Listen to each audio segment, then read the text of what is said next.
Ils étaient seuls dans leur chambre. Maintenant, ils sont déjà comme si c'était des prisonniers. Les enfants sont comme des prisonniers dans une chambre maintenant. Donc, tout le monde avait son espace. Tout le monde, chaque enfant avait sa chambre, avec une toilette. Je suis obligée d'utiliser la toilette avec 5 enfants, une seule toilette.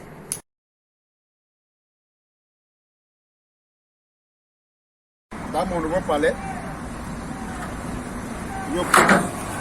ce battant de nuit, j'ouvre la tôle, je fais entrer la moto que vous voyez là, ici. Je l'enchaîne avec le vélo.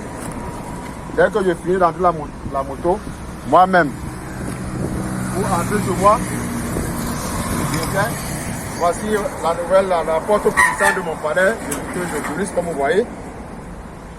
J'entre, je referme, et tout ça dans le noir, monsieur, c'est totalement dans le noir. Après, j'entre comme un rat, je le fais, et puis je me tire à l'intérieur comme un serpent pour dormir. À l'intérieur comme un serpent, comme vous voyez là. J'ai eu la grâce d'avoir un moustiquaire. Je vais là-bas, c'est une place. J'essaie de voir si je peux dormir. Même comme on ne peut pas dormir vraiment dans ce genre de conditions. Je le fais quand même pour quelqu'un qui avait une situation. Vous voyez l'état de l'endroit. L'eau. Ça, c'est l'eau qui coule à flot. Donc, quand c'est beaucoup, ça monte, ça mouille tout. Bref, c'est la situation d'un Camerounais. Ouais, je suis devenu immigré chez moi. Comme vous voyez, dans mon propre village, je suis devenu un immigré.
Lorsque j'élève ma voix à travers l'univers,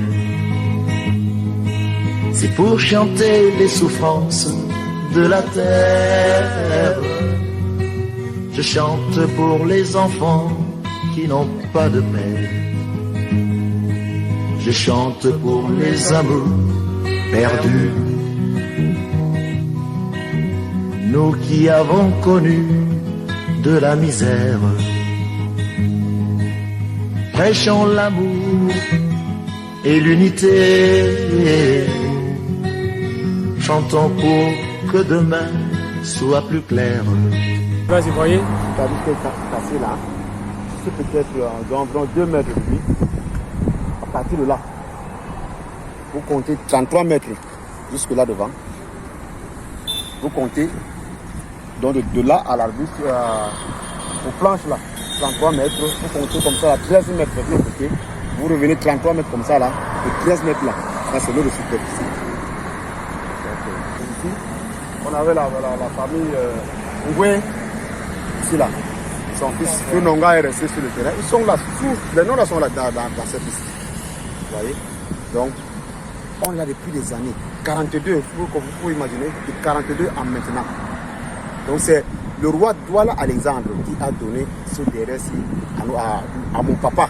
Parce qu'il travaillait chez lui. Mon papa était venu ici quand très très jeune. Donc, quand il a donné ce terrain, on appelait Simboussa Mondi. Puisque toute la communauté Sawa Douala habitait le village. C'était le village, il y avait encore les palmiers, les cacaoyers, tout ce que vous pouvez imaginer qu'un village peut avoir. Donc, lorsque papa est venu, il lui a dit que moi j'ai tellement d'enfants, je suis dans une chambre, je ne peux pas vivre comme ça avec les enfants dans une chambre. Il dit que va donc là-bas au Moussa Moudon, le derrière du village. Tu prends un endroit là-bas et tu viens me dire. C'est ce que le père a fait. Il est venu donc il s'est installé ici. Que j'élève ma voix à travers l'univers. C'est pour chanter les souffrances de la terre. Je chante pour les enfants qui n'ont pas de peine. Je chante pour les amours perdus. Ici, c'est là où était situé mon duplex, parce que j'avais un niveau. Voilà les débris de la dalle. Vous voyez que la dalle n'était pas une petite dalle. On venait comme ceci. On venait de ce côté.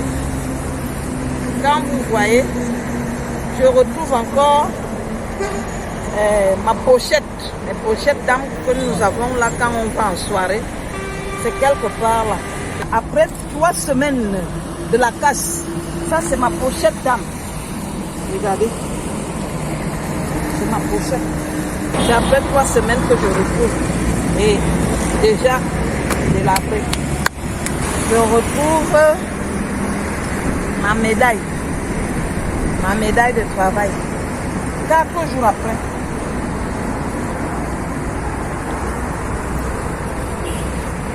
Entre les mains d'un chercheur de fer. 4 jours après la casse. Parce que chaque jour, je viens toujours pleurer ici. Il me dit, la mère, tu pleures la médaille? J'avais 2 médailles ici. Mon frère a pris une médaille.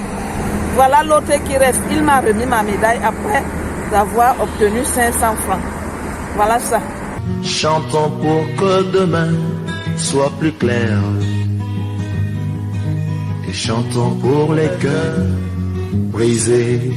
Au banc où on casse, nous avons déjà... J'étais ici avec mon grand frère, une grande maison de 6 chambres, donc il avait sa famille, j'avais ma famille. Donc, j'avais un atelier ici, un puissant atelier de Michelin. Et je vous raconte d'abord l'histoire. La veille de cette histoire, j'avais plus de 400 pneus dans l'atelier. Et Caterpillar avec 2 grands compresseurs, beaucoup de matériel, le robot, tout ça. Pour vous imaginer dans un atelier de réparation de roues. Ils ont tout cassé. Vous voyez le peu de trucs qui sont dans ma nouvelle maison, qui sont au-dessus là. Les pneus, tout qu'on voyait là. Ce n'est que ça là que j'ai pu sauver. Que ça. Donc, le reste est parti dans l'engin. Les bandits étaient là pour nous dépouiller. Bon. On ne pouvait pas passer, ils ont surpris. Donc voilà, je quitte d'une maison, une bonne maison, d'une bonne famille, à une situation, j'allais dire, à cet endroit-là. Voilà mon nouveau palais maintenant, là où je réside. Ici, comme vous voyez, j'avais une grande cuisine moderne, avec les foyers industriels, parce que mon mari fait dans le traiteur. J'avais des commandes. Quand vous entendez traiteur, ça veut dire que on comprend. Tout ce qu'il y avait dans la maison pour le traiteur, le couvert, tout en location, les marmites chauffantes, tout est en lambeaux.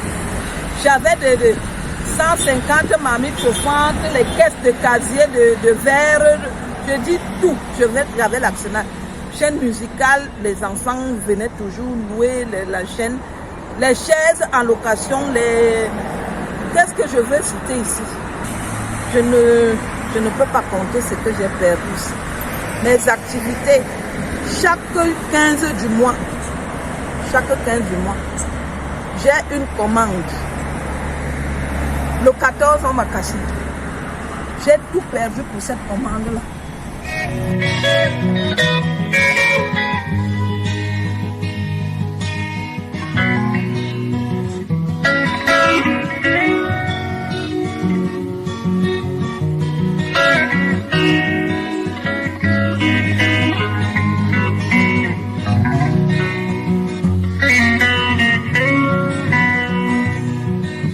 Tout le monde est dehors en fait.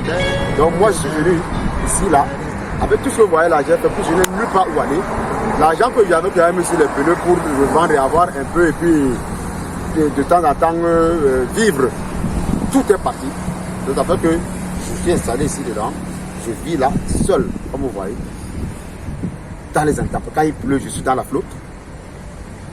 J'ai pas le choix pour le moment. Je suis là, par la force du Seigneur.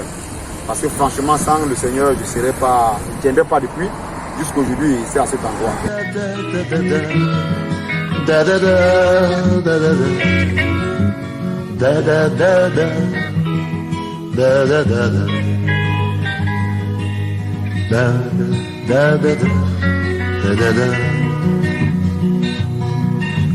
Lorsqu'après le temps vient le printemps, seras-tu encore fidèle, l'oiseau quitte son nid tous les matins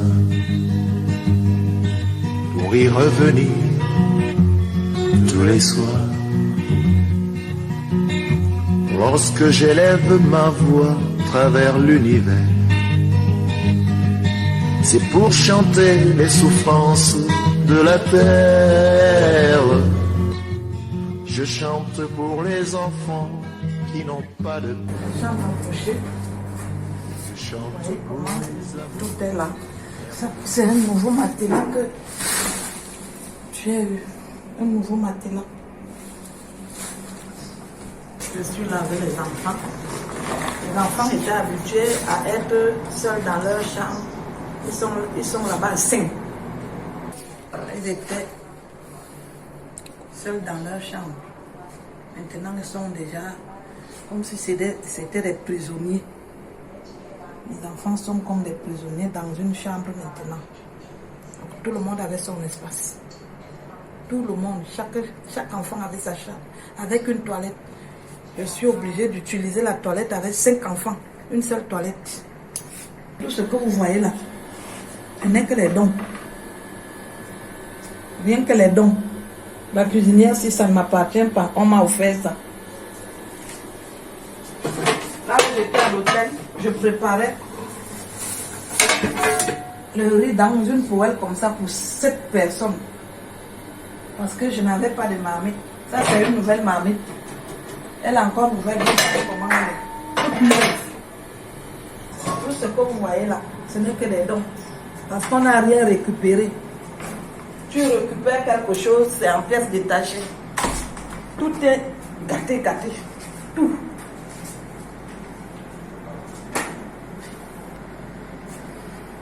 Je vivais dans une grande maison. Nous voici dans une cellule avec mes 5 enfants.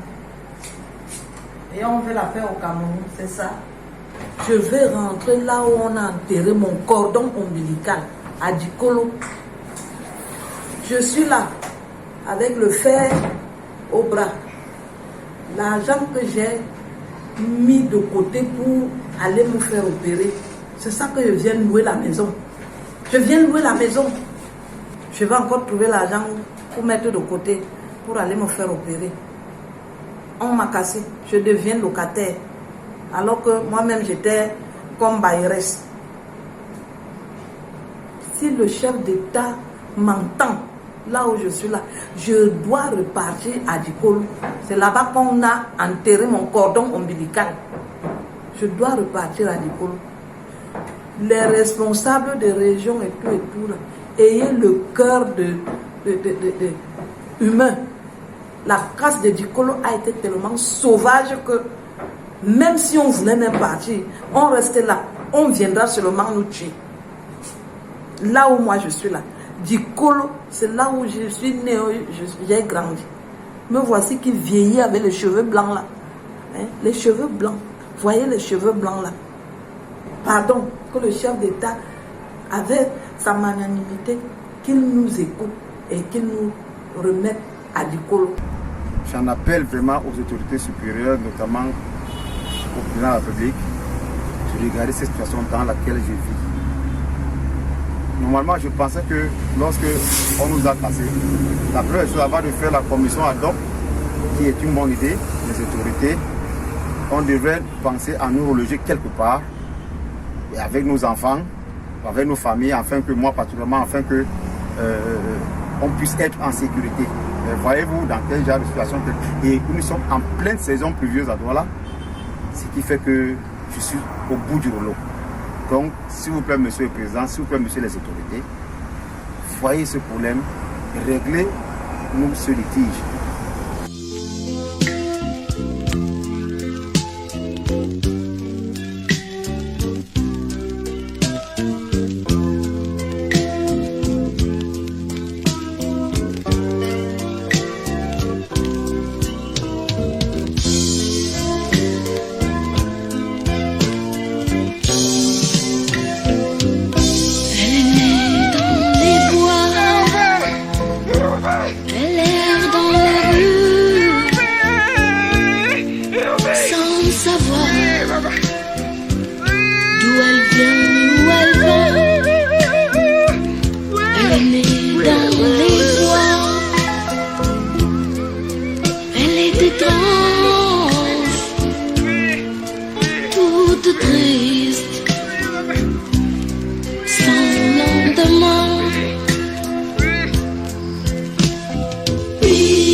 Retournez ici.